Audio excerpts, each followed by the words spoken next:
مثل الذين ينفقون أموالهم في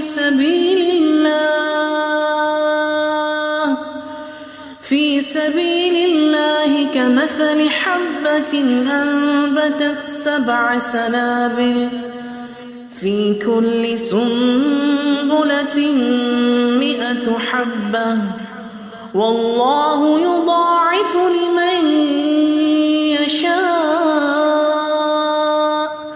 والله يضاعف لمن يشاء والله واسع عليم.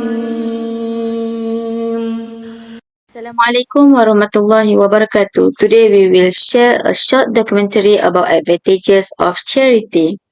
There are various stories within Surah Al-BAQARAH, and one of them emphasizes the virtue of charity. This theme is frequently mentioned in the Qur'an, sometimes praising those who giving in charity, promising reward for them, explaining the multiplication of reward for the donate work, or addressing the ethics of giving. Charity has a broad meaning in Islam. Simply put, it can be defined as the act of giving by someone to others in need, with the intention of drawing closer to Allah, whether the giving is direct towards the poor, relative, or for the benefit of fi sabilillah. Bismillah, I will explain the meaning of this ayah. This ayah is part of passage discussing charity, specifically the reward and benefit of spending in the way of Allah. This ayah uses a powerful metaphor to convey the abundance and manifold reward for those who generously spend their wealth in the cause of Allah. The imagery of a single grains producing 7 ears, and each ears there are 100 grains. Illustrates the exponential reward and blessing that come from the act of charity and selfless giving.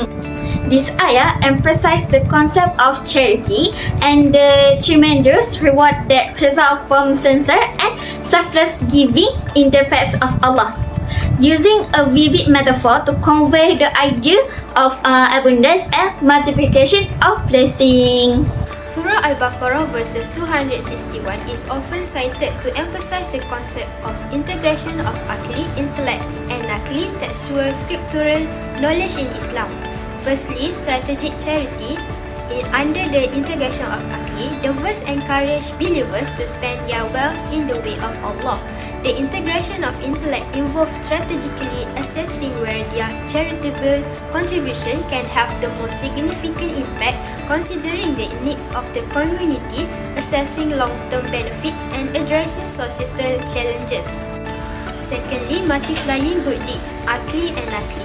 The verse implies that Allah multiplies the actions of those who spend. Integrating intellect with scriptural knowledge requires believers to recognize that their intention, sincerity, and strategic decision in charity contribute to the multiplication of their good deeds. This integration emphasizes the qualitative and quantitative aspects of the righteous action. Next, Allah glorifies those who give alms until the Prophet ﷺ said this hadith, meaning there will be no loss of property with charity, and a servant who forgives will surely increase glory for him. Riwayat Muslim. Although literally when you give charity, you are spending money, but believe me, if Allah wills, He will replace it with something more valuable.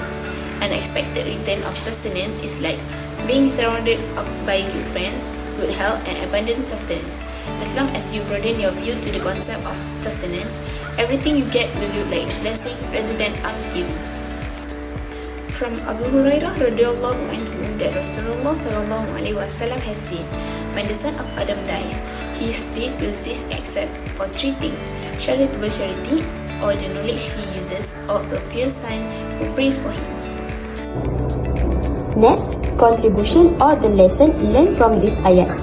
Ayat 261 of Surah Al-Baqarah emphasizes the concept of charity and the blessings of giving.